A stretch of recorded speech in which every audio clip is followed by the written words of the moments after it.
Enjin berhabuk padahal kereta baru beli. Tengok ni. Tengok ni habuk dia.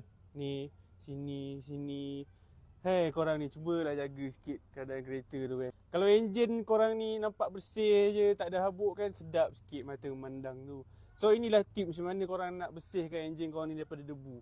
Cara dia mudah sangat-sangat. Gunakan air compressor je, tiup angin je. Macam dekat bengkel korang tengok ada tiup-tiup angin tu kan. Benda lah itulah. Tiup je lah angin dekat enjin-enjin korang ni supaya nampak ni. Bateri-bateri ni tak adalah berhabuk macam ini. Nampak ni dengan minyak semua ni. Berhabuk-habuk tebal melekat macam ni. Tak adalah macam ni rupa dia bila korang tiup dengan angin tu. Tapi korang kena ingat sebelum korang tu tiup angin tu, alternator korang ni tutup dulu pakai kain.